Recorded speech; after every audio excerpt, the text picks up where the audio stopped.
you know what was the first American-made meme? Do you know when it first appeared? The 2000s, the 90s, the 80s? Actually, it was before America was even a thing. And it all started with a rattlesnake. Long before July 4th, 1776, Benjamin Franklin published his famous Join or Die cartoon in the Pennsylvania Gazette on May 9th, 1754. The rattlesnake represented Franklin's visions for the 13 colonies and his desire that they unite against the French in the 7 Years' War. And even though the bald eagle beat it out as representation of the country, it did become a lasting symbol, featuring prominently on the Gadsden Flag during the Revolutionary War and beyond. It also became a symbol of the libertarian movement of the 1970s, and it's had a revival in more recent political movements. But to understand the power of the rattlesnake as a political symbol, we first have to understand the rattlesnake.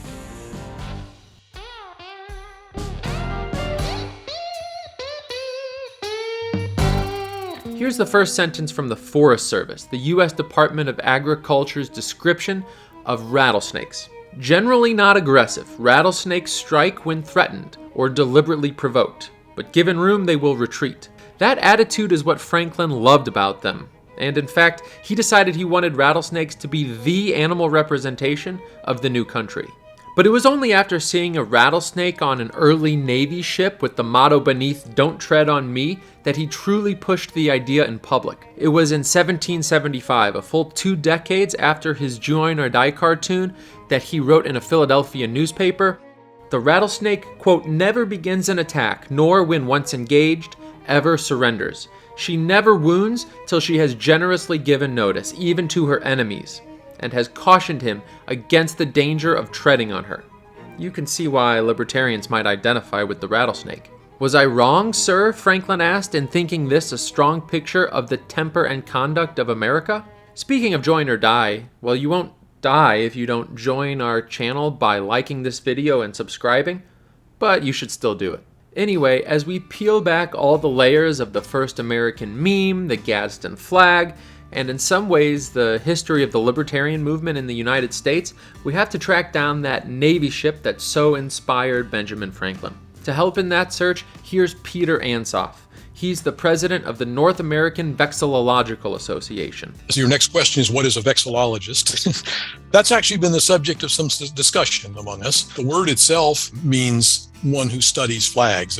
There's some images like that circulating in the world of Philadelphia in late December. On the 18th of January, Gadsden left Philadelphia. He had to leave the Congress because the government of South Carolina called him home. They needed him to help prepare for a possible British attack on Charleston, South Carolina. Gadsden arrived in Charleston, and he walked into the South Carolina Provincial Congress on the 9th of February, 1776. Colonel Gadsden presented to the Congress an elegant standard, such as to be used by the Commander-in-Chief of the American Navy, being a yellow field with a lively representation of a rattlesnake in the middle, in the attitude of going to strike, and these words underneath, "Don't tread on me." This is actually the only primary source that connects Gadsden with the flag, what we call the Gadsden Flag. Did he design it? Maybe. Maybe not. We don't know. All we know is he presented one to the South Carolina Provincial Congress on the 9th of February. There's a lot we don't know about the Gadsden Flag, but we do know its message. I don't know who you are. I don't really trust you yet, so leave me alone and I won't bother you. But try to make me do something, try to make me obey you, and you won't like what happens. This is the second description we have of it, and this is a letter that was written by John Jay, who was a member of the Continental Congress representing New York.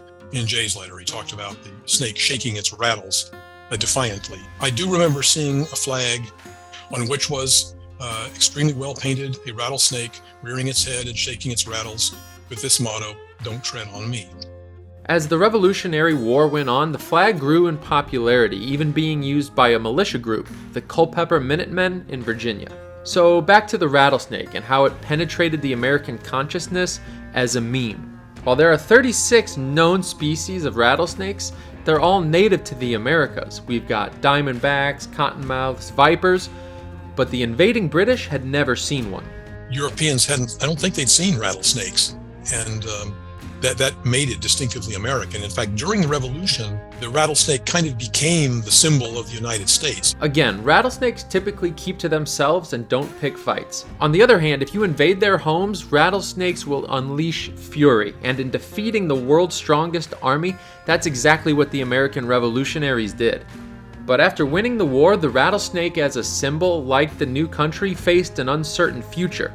The authority that it stood against no longer was so obvious. After the revolution was over and independence was won, the rattlesnake fell away from being a symbol of the nation, and the eagle ended up being represented the United States going forward. Benjamin Franklin, the snake enthusiast, was pretty anti-eagle, by the way. "I wish the bald eagle had not been chosen as the representative of our country," he wrote. "The eagle is a bird of bad moral character that does not get his living honestly and is too lazy to fish for himself." Yeah, maybe he was onto something. Even though the rattlesnake didn't become the representation of America as Franklin hoped, the rattlesnake lived on as a symbol. The Gadsden Flag and its motto, "Don't tread on me," and message of resistance to authority, becoming the longest lasting iteration. Looking back in books about flags and things like that, I think that the modern rendition appeared around the time of the centennial in the 1870s. It's a yellow flag, it's got a rattlesnake on it, it says "Don't tread on me" on it. I think that's what the symbol is now, is the union of all those things. The 18th century version of the flag with the scroll and all. I wondered, if I were to make a flag like that, would people react to it the same way that they react to the modern rendition of the Gadsden flag?